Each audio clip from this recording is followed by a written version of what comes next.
Halo sobat, jumpa lagi. Mempersembahkan kisah karya Esa Mintarja yang berjudul Mata Air di Bayangan Bukit. Pada kesempatan ini, dalam episode Pemuda itu bernama Jeliteng. Selamat menikmati. Salam budaya. Monggo kula aturi subscribe, like, komen, saha share. Matur nuwun.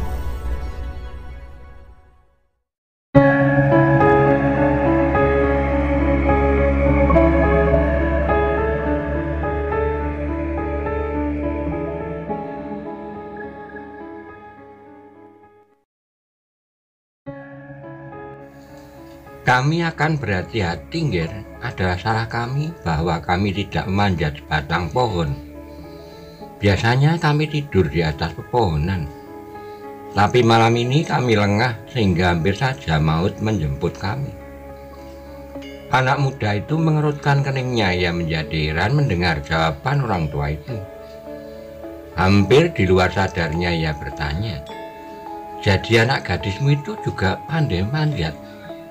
Orang tua itu termangu-mangu sedangkan Swasti menundukkan kepalanya. Wajahnya menjadi merah. "Gitulah, Ngger," jawab ayah Swasti. "Karena kebiasaan kami merantau. Maka kadang-kadang anak gadisku berbuat yang tidak biasa dilakukan oleh gadis-gadis yang lain. Ia memang dapat memanjat meskipun harus ditolong. Kami membuat anyaman tali pada dahan-dahan untuk menolong agar kami tidak terjatuh. Kau tidak takut harimau kumbang yang juga pandai manjat?" "Tidak banyak terdapat harimau kumbang, Ger. Tapi seandainya kami bertemu juga dengan harimau kumbang, maka aku mungkin akan dapat melawannya dengan pedangku. Harimau pada umumnya lemah jika mereka berada di atas pepohonan." Anak muda itu tersenyum, jawabnya.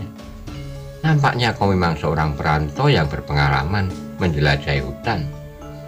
Tapi pada suatu saat kau dihadapkan pada bayangan maut seperti yang baru saja kau alami." Anak muda itu berhenti sejenak lalu, "Tapi kau adalah orang yang aneh. Kau tidak jera karena peristiwa ini, bahkan seolah-olah kau cepat melupakannya." Orang tua itu termangu-mangu, jawabnya. "Bukan begitu, Ngger, tetapi aku berharap bahwa aku tidak akan bertemu lagi dengan seekor harimau, atau aku tidak membuat kelengahan lagi seperti yang terjadi." "Kau sangka bahwa harimau hanya dapat kau temui di malam hari? Bagaimana di siang hari? Biasanya kami tidak menyelusuri hutan seperti ini. Kami berjalan di bulak-bulak panjang dari pedukuhan yang satu ke pedukuhan yang lain. Tapi kami memang sering bermalam di pinggir-pinggir hutan, agar kami tidak mengganggu penghuni pedukuhan dengan kecurigaan dan mungkin tuduhan-tuduhan yang kurang baik."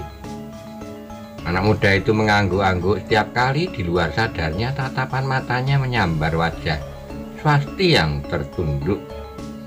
Dalam keremangan cahaya api perapian wajahnya nampak kemerah-merahan.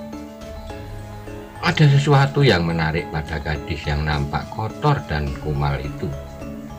Tapi anak muda itu pun kemudian berkata, "Terserahlah padamu, kakek tua. Aku sudah mempersalahkan kau pergi ke pedukuhan. Aku akan menanggungmu. Orang-orang pedukuhan tidak akan berani berbuat sesuatu atas orang-orang yang ada dalam perlindunganku. Terima kasih, Ngger, terima kasih. Baiklah, aku akan pergi jika kau kemudian mengambil keputusan untuk datang ke pedukuhanku, datanglah. Aku tinggal di pedukuhan terbesar di sebelah batas. Di sudut padukuhan itu nampak sebatang pohon randu alas yang besar." Baik, Ngger, tetapi kami belum mendengar nama Ngger. Mungkin pada suatu saat kami memang akan mencari Ngger." Anak muda itu tertawa, katanya, "Namaku Daruwerdi." Ayah Swasti mengangguk-angguk desisnya. Nama itu bagus sekali. Apakah Anggir juga berasal dari pedukuhan itu? Anak muda yang bernama Daruwerdi itu tertawa semakin keras tanpa menjawab pertanyaan itu. Ia melangkah sambil berkata, "Aku akan pulang. Sekali lagi aku memberi kesempatan bawalah gadismu ke pedukuhan itu. Jika kau mau, tinggallah di sana. Barangkali itu lebih baik bagimu dan bagi masa depan anakmu. Pada suatu saat anakmu memerlukan sesuatu yang tidak dapat kau ketemukan di perantauanmu itu. Atau barangkali lebih baik kau titipkan gadismu kepada seseorang yang dapat kau percaya agar ia dapat menikmati kehidupan sewajarnya, seperti gadis-gadis yang lain. Ia satu-satunya anakku, Ngir. Kau terlalu mementingkan dirimu sendiri. Kau sama sekali tidak memikirkan nasib dan hari depan anakmu, apalagi seorang gadis." Orang tua itu tidak menjawab, sementara anak muda itu melangkah menjauh. Tapi ia masih berhenti dan berpaling. "Siapa nama anakmu itu, kakek?" Orang tua itu memandang Daruwerdi jenak, kemudian jawabnya, "Swasti namanya, Swasti, Ngir. Nama itu pun bagus sekali, jangan kau sia-siakan anakmu. Tatapan matanya mengandung kepahitan hidupnya dan kau masih mementingkan dirimu sendiri." Daruwerdi tidak menunggu jawaban orang tua itu. Ia pun kemudian melangkah semakin jauh dan hilang dalam kegelapan di sela-sela pepohonan. Ketika anak muda itu telah hilang, Swasti beringsut mendekati ayahnya sambil bergumam, "Ayah, mijit pusat nadi tanganku." Orang tua itu tersenyum, jawabnya, "Anak muda yang luar biasa, aku mendengar kedatangannya.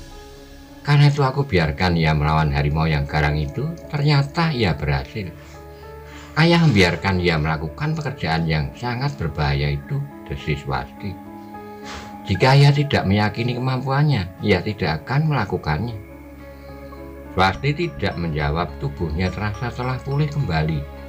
Ia mengerti bahwa ayahnya maksanya untuk tidak berbuat sesuatu saat Daruwerdi berkelahi dengan seekor harimau yang garang itu. Namun pada itu wajah ayah Swasti pun menegang pula. Tiba-tiba saja ia berbisik di telinga anaknya, "Ia datang kembali. Aku mendengar desi lembut. Berbuatlah seperti yang aku kehendaki." Swasti mengangguk. Meskipun badannya telah pulih kembali, tapi ia tetap duduk dengan lemahnya, seperti yang dikehendaki oleh ayahnya. Berapa saat mereka menunggu, desir halus itu terdengar semakin dekat. Tetapi ayah Swasti tidak memalingkan wajahnya, seolah-olah ia sama sekali tidak mendengarnya. Baru kemudian ketika terdengar pepohonan yang dikuakkan, orang tua itu terkejut. Hingga ia tergeser beberapa jengkal, dengan serta-merta ia berpaling, memandang ke arah suara desir daunan yang tersibak. Tetapi ternyata orang tua itu benar-benar terkejut, wajahnya menjadi tegang. Ternyata yang datang bukannya Daruwerdi, tetapi orang lain. Juga seorang anak muda, tapi anak muda itu nampaknya lebih sederhana, dalam pakaian seorang petani biasa. "Oh," desis ayah Swasti, "siapakah kau, anak muda?" Anak muda itu mengangguk hormat. Dengan membungkuk-bungkuk ia melangkah mendekati sambil menjawab, "Kiai, jika berkenan di hati, aku akan memperkenalkan diriku. Aku adalah anak pedukuhan di sebelah hutan ini. Anak seorang janda miskin yang barangkali tidak berarti sama sekali bagi Kiai." Anak Swasti mengerutkan keningnya. Dengan heran ia bertanya, "Aku tidak mengerti maksud anak muda." Anak muda itu menarik napas dalam-dalam, kemudian katanya, "Kedatangan Kiai ke daerah terpencil ini menumbuhkan pertanyaan di hatiku. Ketika aku mendengar aum seekor harimau, aku telah tertarik untuk melihatnya. Karena sebenarnya lah aku memang melihat menjelang senja dua orang memasuki hutan ini. Agaknya Kiai dan perempuan yang barangkali sanak kadang Kiai." "Ia adalah anakku," jawab ayah Swasti. "Memang seekor harimau telah merunduk kami.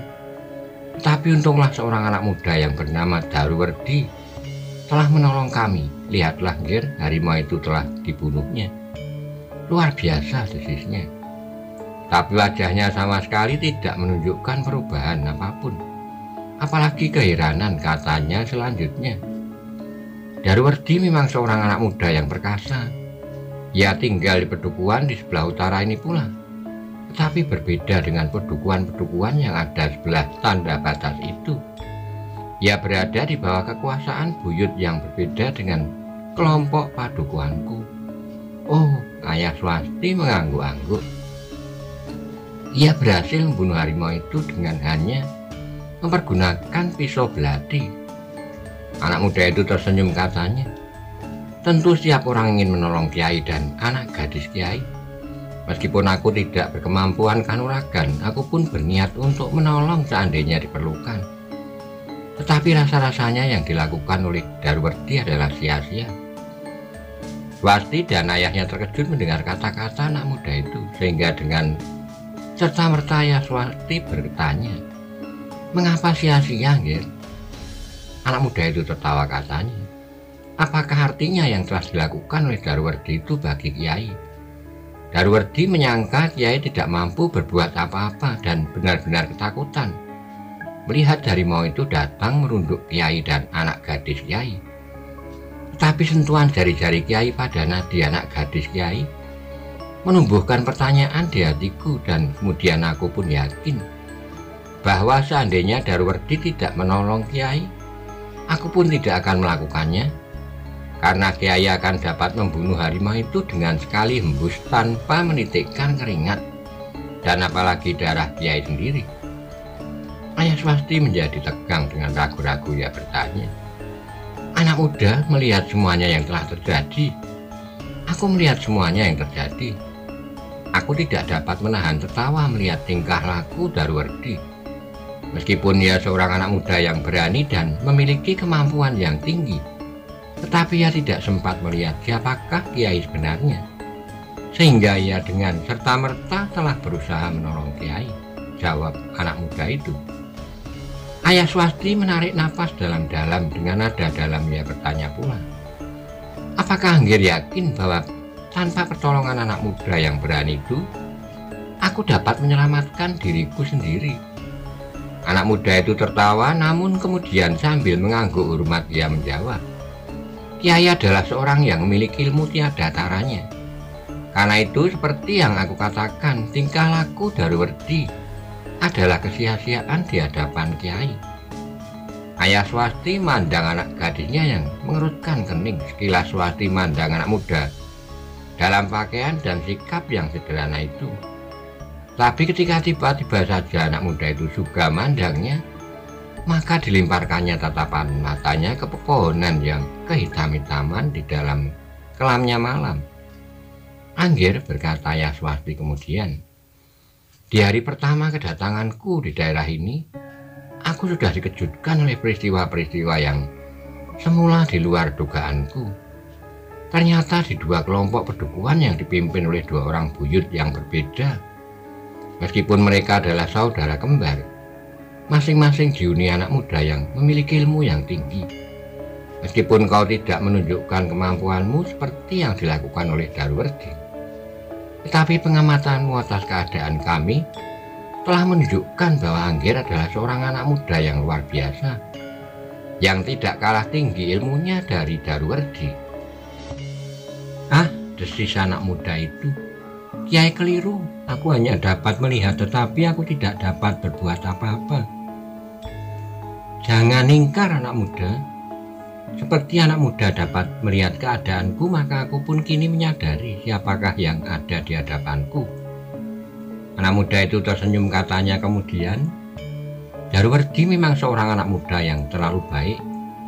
Ia terdorong oleh keinginannya yang tidak terkendali untuk menolong seseorang, sehingga ia tidak melihat siapakah yang akan ditolongnya. Sementara aku adalah seorang gembala yang tidak berarti, yang selain menggembalakan kambing, aku selalu tenggelam di dalam lumpur." Ayah Swasti mengangguk-angguk sambil tersenyum. Ia pun menyaut, "Sungguh luar biasa, daerah yang terpencil ini ternyata memiliki kemampuan yang mengagumkan. Anggir, apakah banyak anak-anak muda yang memiliki ilmu seperti Anggir, Daruwerdi, dan Anggir sendiri?" Anak muda itu mengerutkan keningnya, kemudian jawabnya, "Hanya seorang Kiai, Daruwerdi." Orang tua itu masih saja tersenyum, katanya. Angger memang senang berguru, baiklah. Angger tentu mengetahui apa yang sudah aku ketahui tentang Angger. Seperti aku tahu apa yang Angger ketahui tentang aku. Ternyata bahwa anak muda itu memang banyak tertawa, wajahnya nampak cerah. Sedang jawabannya pun rancak. Tepat Kiai, dan karena itu pula aku tidak perlu bertanya kemana Kiai akan pergi. Orang tua itu bertambah heran dengan nada dalam dan ragu-ragu, ia bertanya, mengapa Angger tidak perlu bertanya kemana kami akan pergi? Anak muda itu tertawa, katanya, meskipun aku tidak pasti, tetapi aku dapat menduga. Bukankah Kiai berjalan menyusuri suara arus air di bawah tanah? Orang itu menegang sejenak. Tapi anak muda itu masih tetap tertawa dan meneruskan. Ia tentu ingin menemukan mata air yang menurut dugaan Kiai tersembunyi di dalam hutan di bayangan bukit ini. Ayah Swasti mengangguk-angguk, akhirnya ia menjawab, kami tidak ingkar, Ger. Agaknya Angger memiliki ketajaman penglihatan. Bukan saja penglihatan, wadak yang telah melihat aku dengan sengaja menyentuh pusat nadi anakku agar tidak menumbuhkan kecurigaan pada Angger Darwerdi, tapi juga penglihatan perhitungan. Kiai tidak usah muji. Aku kira itu bukannya suatu kelebihan.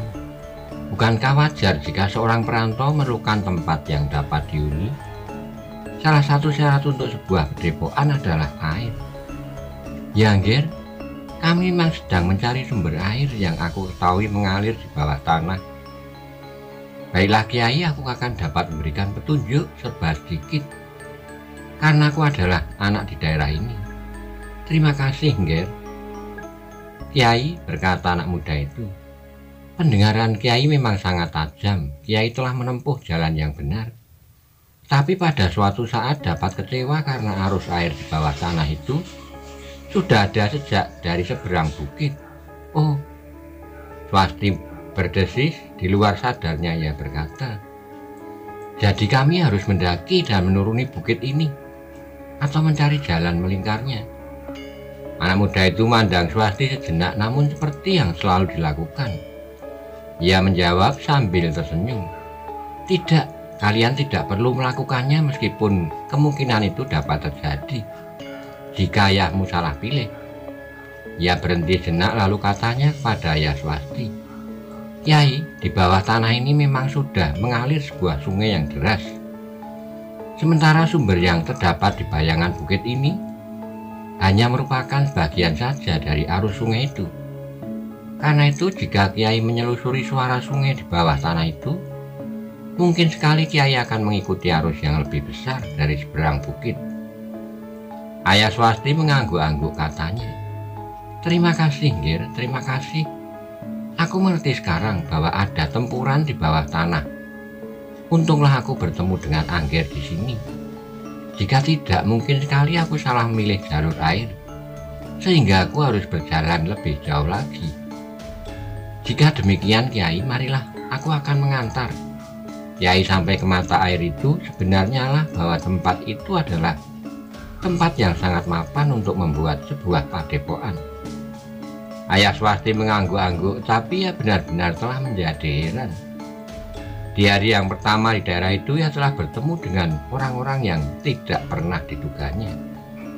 Namun keheranan ayah Swasti bukan saja karena sikap anak muda itu, tetapi bahwa ia mengetahui tentang manfaat air dan mata air di bukit itu.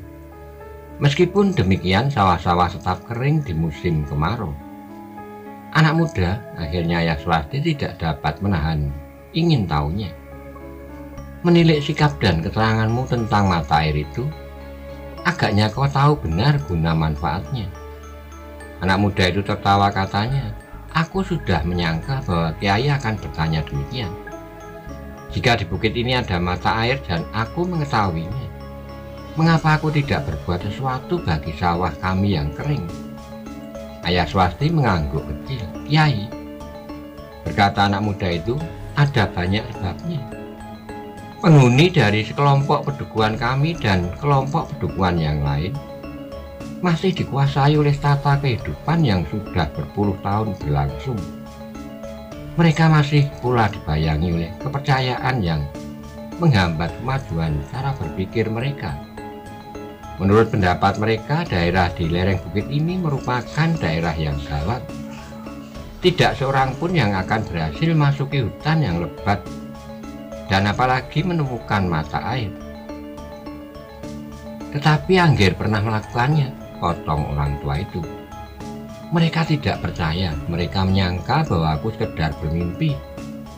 Anak muda itu berhenti jenak lalu, bahkan seandainya mereka percaya bahwa aku pernah menemukan sumber mata air itu, namun mereka tidak akan berani berbuat sesuatu.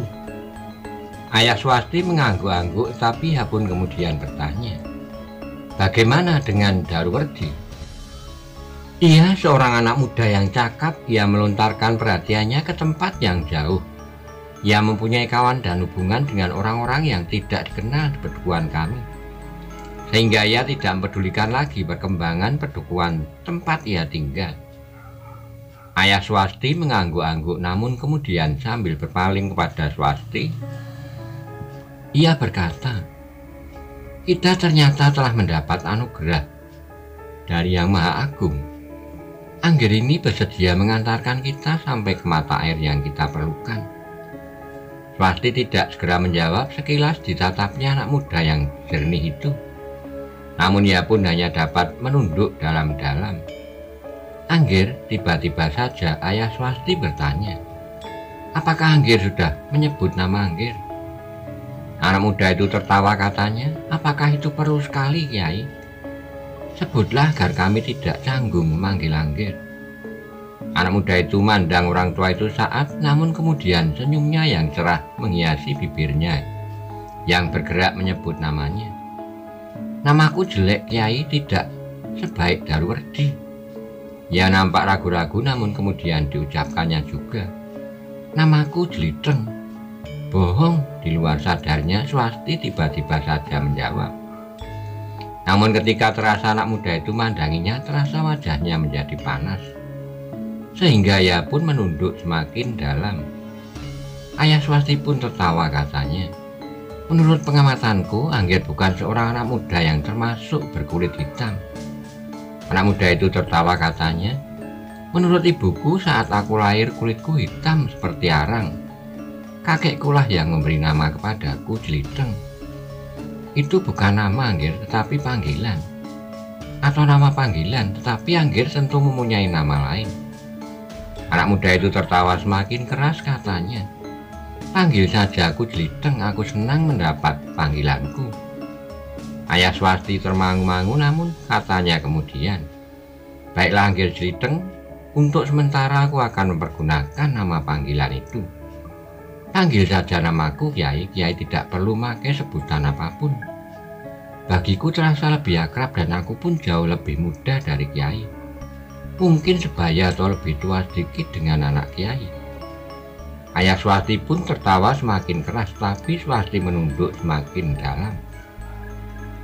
Rasa-rasanya pipinya menjadi tebal dan lehernya tidak dapat diangkatnya, sehingga untuk beberapa lamanya ia duduk bagaikan membeku. "Tetapi Kiai, aku pun ingin mendengar." Kiai menyebut sebuah nama. "Aku tidak peduli apakah itu benar-benar nama Kiai atau sekedar nama panggilan, atau bahkan gelar Kiai."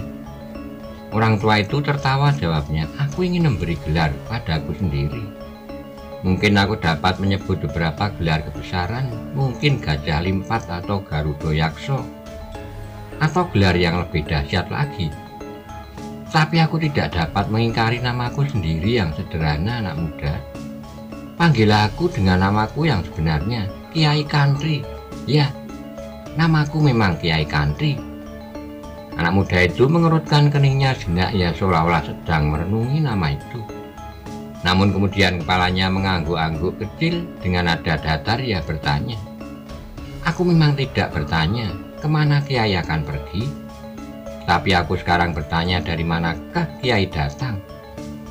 Orang tua yang menyebut namanya Kiai Kantri itu pun menarik napas dalam-dalam. Jawabnya kemudian, "Aku berasal dari pedepokan yang jauh, Nger." Padepokan yang hancur dilanda gempa dan tanah longsor yang dahsyat. Untunglah bahwa kami sempat mengungsi. Ada beberapa orang penghuni padepokanku yang selain kami berdua. Mereka pun sempat meninggalkan padepokan ketika hujan lebat dan angin prahara mulai melanda padepokan kami. Air yang mengalir dari lereng bukit bagaikan dituang dari langit. Ketika kemudian tanah bagaikan diguncang, maka runtuhlah tebing bukit di atas padepokanku. Sementara banjir yang kemudian datang bagaikan menghanyutkan tanah garapan kami. Kiai, tiba-tiba anak muda itu motong. Apakah Kiai datang dari daerah Pucang Sewu di sebelah Kali Buntung? Orang tua itu termangu-mangu. Sungai kecil itu memang seperti setan. Di musim kering airnya tidak lebih dari titik embun. Tetapi jika hujan turun dengan lebatnya, maka airnya dapat meluap sampai beratus-ratus tonggak, desis anak muda itu. Orang tua yang menyebut dirinya bernama Kiai Kanti itu masih termangu-mangu. Ditatapnya wajah anak muda itu dengan tajamnya, namun kemudian sambil menarik napas dalam-dalam ia berkata, tentu berita tentang bencana alam itu sudah sampai ke pedukuhan ini. Jeliteng mengangguk-angguk katanya, memang terdengar berita tentang bencana alam itu. Aku menghubungkan dengan cerita Kiai. Jadi apakah Kiai benar datang dari daerah Pucang Sewu yang seakan-akan telah musnah itu? Kiai Kanti mengangguk jawabnya, benar Ger. Aku adalah salah seorang penghuni Pucang Sewu. Pucang Sewu di bagian barat sampai saat ini masih tetap utuh. Tapi agaknya daerah persawahannya tidak akan mencukupi lagi. Sedangkan padepokanku bagaikan hanyut oleh tanah yang longsor di lereng bukit. Dan sawah ladangku telah dihanyutkan oleh banjir Kali Buntung. Dan sekarang Kiai menjadi tempat untuk membuka padepokan baru. Saud Jeliteng, agaknya Kiai memang senang tempat di lereng bukit. Kali ini Kiai telah menuju ke lereng bukit pula. Kiai Kanti mengerutkan keningnya kemudian sambil tersenyum ia menjawab, aku tidak pernah memikirkannya, aku tidak pernah menganggap bahwa tinggal di lereng bukit adalah lebih baik daripada tinggal di tempat lain. Adalah kebetulan bahwa kali ini aku mengikuti arus air di bawah tanah sampai ke lereng bukit pula. Anak muda yang lebih senang dipanggil Jeliteng itu tertawa katanya, marilah Kiai, aku antarkan Kiai masuki hutan ini. Sebelum pagi kita sudah akan sampai di tujuan. Kiai Kanti mandang anak gadisnya jenak seolah-olah ia ingin bertanya, apakah ia sudah tidak terlalu lelah untuk melanjutkan perjalanan. Meskipun sejak semula Swasti minta kepada ayahnya untuk melanjutkan perjalanan di malam hari. Tapi dalam pada itu sebelum ayahnya bertanya, Swasti sudah mendahului. Terserahlah pada ayah. Aku sudah beristirahat meskipun sebentar, tetapi ayah sama sekali belum. Aku pun sudah, jawab ayahnya. Ketika kau tertidur, aku sudah cukup beristirahat. Swasti tidak menjawab lagi, dipandanginya saja anak muda yang wajahnya nampak cerah dan selalu tersenyum itu sejenak. Namun semakin lama wajah itu menjadi semakin kabur karena api di perapian semakin susut. Baiklah, bertanya ayah Swasti, marilah kita pergi. Swasti pun kemudian bangkit sambil membenahi dirinya dan sebungkus kecil pakaiannya. Sementara ayahnya memadamkan perapian agar apinya tidak menimbulkan bahaya kebakaran pada hutan di lereng bukit itu. Sejenak kemudian ketika orang itu pun telah melanjutkan perjalanan, Jeliteng berada di paling depan, di belakangnya berjalan Kiai Kanti, sedang di paling belakang adalah Swasti. Bagaimanapun juga Kiai Kanti masih juga harus berhati-hati. Ia sadar bahwa anak muda itu tentu anak muda yang memiliki ilmu yang tinggi. Sedangkan ia masih belum mengenalnya dengan baik sehingga kemungkinan yang tidak diharapkannya masih saja dapat terjadi. Tapi agaknya anak muda itu benar-benar ingin menunjukkan mata air yang tersembunyi di dalam hutan di bukit itu. Langkahnya tetap seolah-olah tanpa berpaling. Sekali-kali mereka harus menyusuri celah-celah padas yang menanjak setinggi pepohonan. Namun sekali-kali mereka harus beloncatan dari batu-batu raksasa ke batu berikutnya. Apakah tidak ada jalan lain yang lebih baik, Nger? Bertanya Kiai Kanti. Lideng menyaut tanpa berhenti. Ada, Kiai, tetapi jalan itu panjang sekali. Kita dapat menyusuri sela-sela pepohonan, jalannya memang lebih baik dari jalan yang kita tempuh sekarang. Tapi kita akan terlalu lama mencapai mata air itu. Kiai Kanti tersenyum seakan-akan kepada diri sendiri. Ia berkata, "Kau cerdik anak muda, bukankah kau ingin mengetahui apakah anak gadisku mampu melakukan seperti yang kau lakukan sekarang?" Tiba-tiba saja Lideng tertegun. Sejenak ia termangu-mangu. Namun kemudian ia berpaling sambil tertawa. Kiai mempunyai tangkapan yang tajam sekali, dan sekarang ternyata bahwa Swasti adalah seorang gadis yang luar biasa. Ia tidak saja mempunyai ketahanan tubuh yang melampaui kebanyakan orang. Bahkan laki-laki sekalipun yang ternyata dengan perjalanannya yang berat, tapi ia pun mampu melewati jalan ini. Ia mampu berloncatan dari batu ke batu, menanjak tebing dalam gelapnya malam, mendaki batu-batu padas yang licin oleh lumut hijau dan keseimbangan yang mantap. Swasti berdesis. "Jika aku tahu, aku tidak mau." Lideng tertawa semakin panjang, katanya. "Tetapi semuanya sudah terjadi. Akulah yang akan dapat memanfaatkan pertemuan ini sebaik-baiknya. Jika Kiai bersedia, aku akan mencoba mempelajari ilmu yang tentu tersimpan tanpa batas di dalam diri Kiai." Potong Kiai Kanti. "Jangan mengada-ada, Nger. Aku sama sekali bukan orang yang kau maksud. Sekarang marilah kita melanjutkan perjalanan." Lideng menarik napas panjang. Ia pun kemudian mengangguk-angguk kecil, tapi tidak sepatah kata lagi keluar dari mulutnya.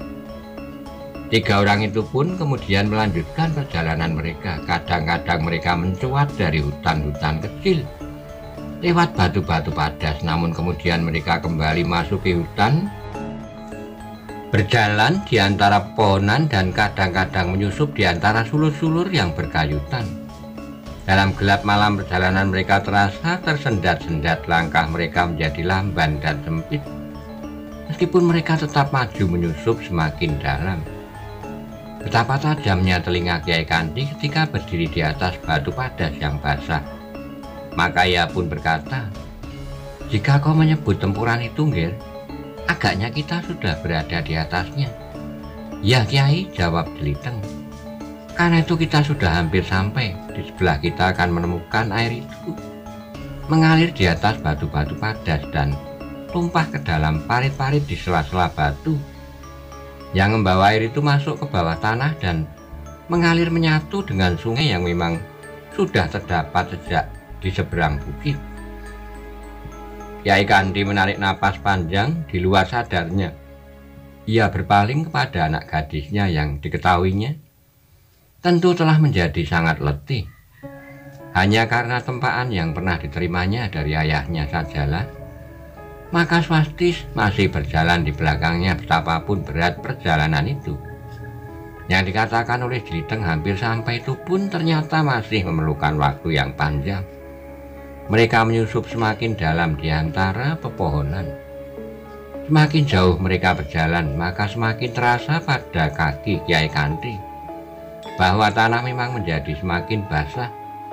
Oleh ketajaman perasaannya, maka Kiai Kanti pun mengetahui bahwa perjalanan mereka memang sudah dekat.